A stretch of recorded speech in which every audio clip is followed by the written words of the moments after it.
러시아 복서 세르게이 리피네츠는 슈퍼라이트급에서 뛰던 선수였고 2018년 네체급 챔피언인 마이키 가르시아와의 경기에서 치열한 난타전 끝에 생애 첫 다운까지 당하며 접전을 펼쳤지만 결국 패하였습니다.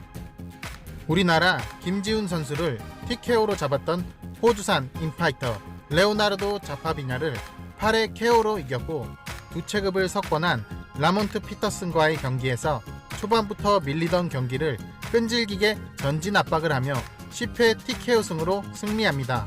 매우 터프하고 압박이 좋은 선수이고 웰터급에서 좋은 활약을 해줄 것으로 보입니다. 리피네츠는 무패의 우즈벡 복서 압두카코로프와의 경기가 예정되어 있습니다.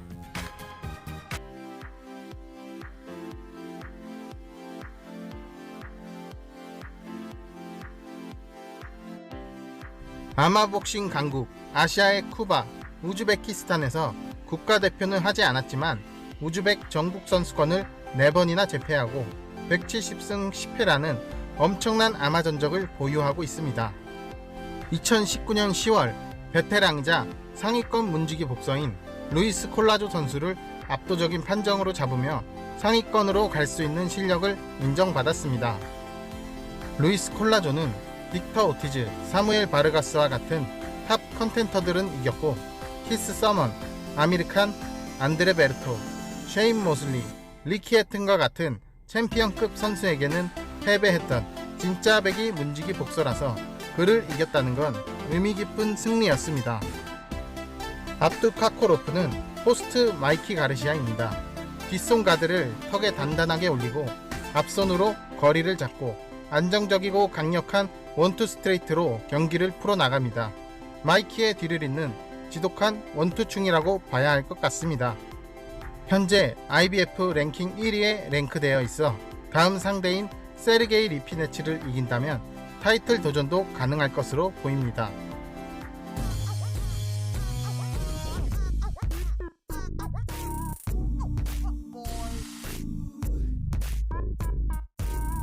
라시디 앨리스는 스피디라는 닉네임에 걸맞게 매우 빠른 핸드 스피드를 자랑합니다.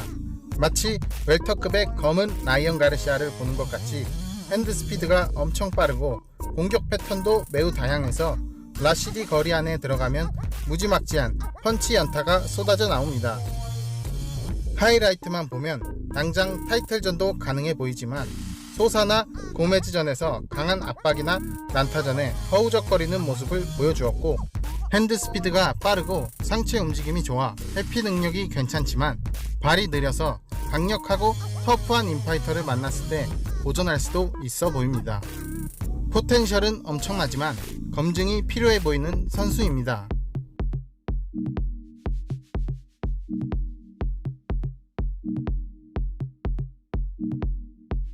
다니아르 옐레우시노프는 리우올림픽 금메달리스트, 세계선수권 금, 은 메달리스트, 아시안게임도 2번 우승한 아마복싱의 끝판왕입니다.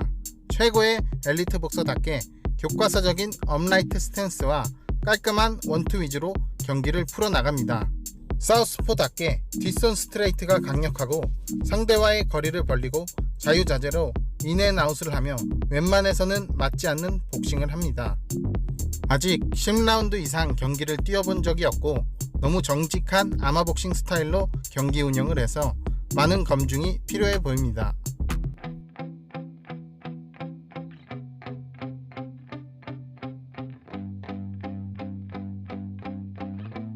웰터급의 미래라고 불리는 자론 애니스는 97년생의 어린 나이에도 불구하고 25전이라는 많은 전적을 쌓았고 25번의 승리 중 23번을 피니시하며 92%의 엄청난 KO율을 자랑하는 선수입니다. 리듬감이 매우 좋고 볼륨 있는 스텝을 밟으면서 훅, 어퍼 콤비네이션으로 상대를 무너뜨립니다.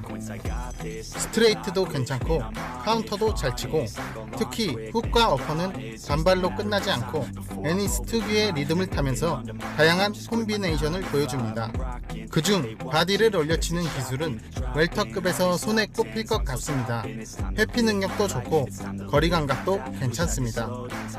완벽해 보이는 선수이지만 강자를 상대한 적이 없고 라운드를 길게 끌고 간 적이 없어 체력적인 검증과 상위 선수를 상대로 지금의 퍼포먼스를 보여줄 수 있을지 검증이 필요한 선수입니다.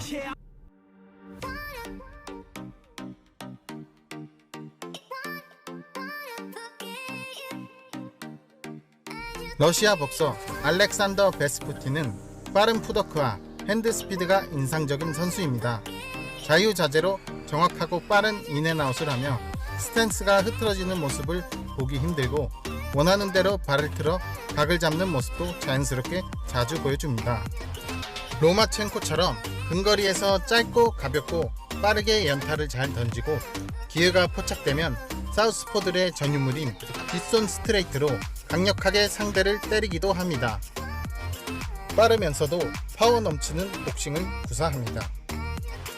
베스푸틴은 2019년 11월 라자브 부타이프와의 경기에서 압도적인 판정으로 승리하며 WBA 웰터급 정규 챔피언 자리에 오르며 이름을 날리려 날개를 펼치려던 중에 도핑 검사에서 약물 양성 반응이 나와 타이틀이 박탈되었습니다.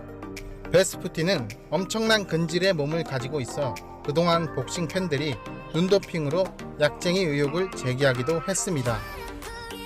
대단한 기량을 가진 선수이지만 약물 사건과 앞으로 약물 없이 경기를 뛰었을 때의 기량 저하에 대해 충분히 생각해봐야 될 선수인 것 같습니다.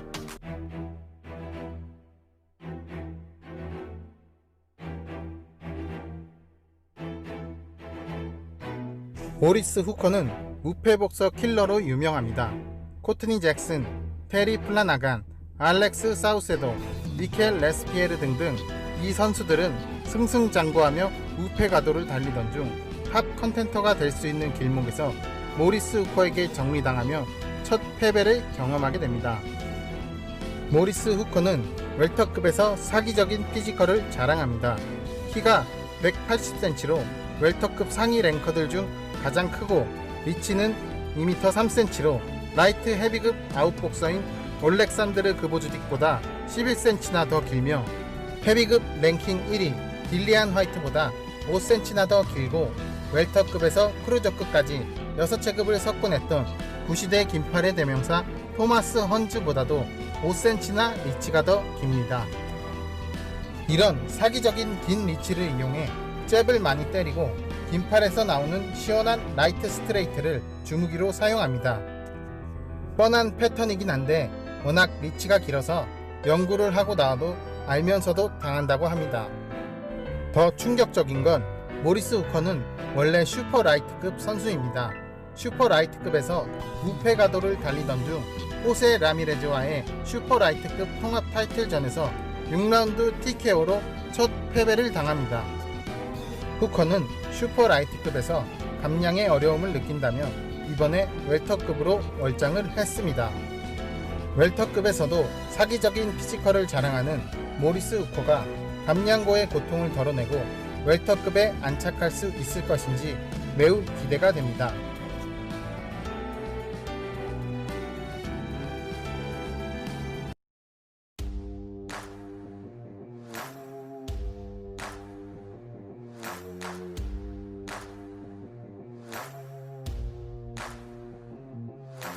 아미르 칸은 높은 이름값을 자랑하는 몸값이 매우 비싼 선수입니다.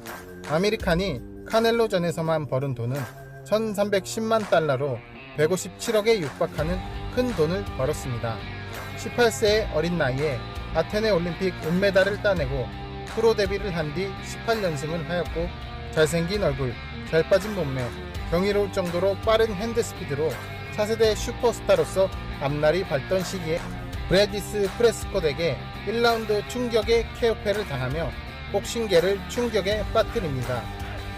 이후 바레라, 마이다나, 셉주다 등의 강자들을 잡아내며 다시 도약을 하던 중 라몬트 피터슨에게 판정패를 당하고 데니 가르시아에게 TKO패를 당하면서 기대감이 크게 꺾이게 됩니다.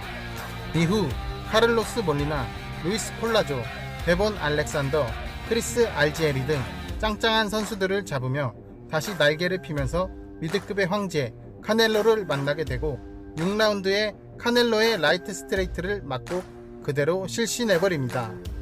카넬로에게 굴욕의 KO패를 당한 이후 2연승을 한 뒤 테렌스 크로포드를 만나게 되었고 1라운드 다운에 이어 계속 밀리는 경기를 하다가 6라운드 로우 블로를 맞은 뒤 경기가 속행이 안되며 TKO 패를 하였습니다. 아미르 칸은 엄청나게 빠른 핸드스피드와 훌륭한 테크닉을 가지고 있지만 5번의 패배 중 4번을 피니시 당하며 턱이 매우 약한 선수로 평가받고 있습니다. 웰터급 전선에서 뛰어난 기량으로 좋은 활동을 해줄 거라고 예상이 되지만 기량이 뛰어난 핵바따를 만나면 유리턱이 발동할 수도 있어 빠따 센 선수들이 많은 웰터급에서 어떻게 살아남을지 기대와 걱정이 많이 되는 선수입니다.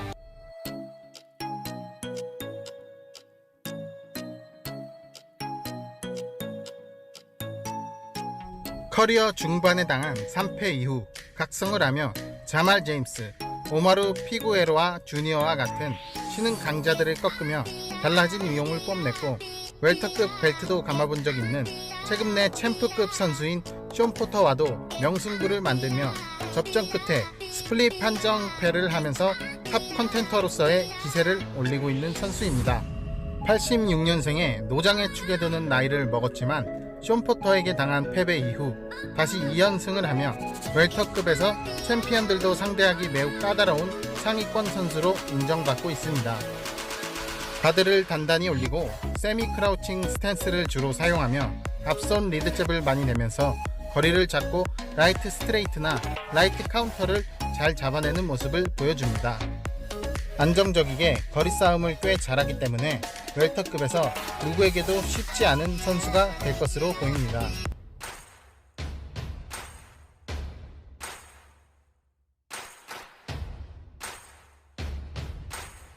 버질 오티즈 주니어는 2019년 복싱계 최고의 기대주로 선정된 선수입니다. 모든 경기를 피니시했고 대부분 3라운드 전에 경기를 끝냈습니다. 타이슨처럼 엄청난 힘이 느껴지는 핵펀치라기보다는 타격 포인트만 부셔버리듯이 세게 때리는 돌주먹입니다. 저승으로 떠난 베네수엘라의 폭격기 에드윈 발레로와 매우 비슷한 타입의 복싱을 하고 있고 빠르고 정확하고 강력한 압박 복싱을 구사합니다. 버질 오티즈 주니어는 우리나라 김지훈 선수와 싸워 판정승으로 이긴 걸로 유명한 베테랑 능구렁이 마우리시오 에레라 선수와 경기를 했고 8번의 패배 중 한 번도 피니시 당한 적이 없던 능글능글한 에레라를 3라운드에 가볍게 KO시키면서 압도적인 클래스를 인정받고 있습니다. 2020년 7월 24일 사무엘 바르가스와 경기를 벌일 예정입니다. 사무엘 바르가스는 루이스 콜라조, 데니 가르시아, 아미르 칸과 같은 탑급 선수들에게는 패하고 중하위권 선수들은 무조건 잡아내는 족밥 판독기로 불리는 선수입니다. 버질 오티즈 주니어는 또 한 번의 KO승을 추가할 수 있을지 지켜보도록 하겠습니다. 이상으로 두터운 선수층을 보유하고 있는 복싱 웰터급 선수들의 이야기를 마치겠습니다.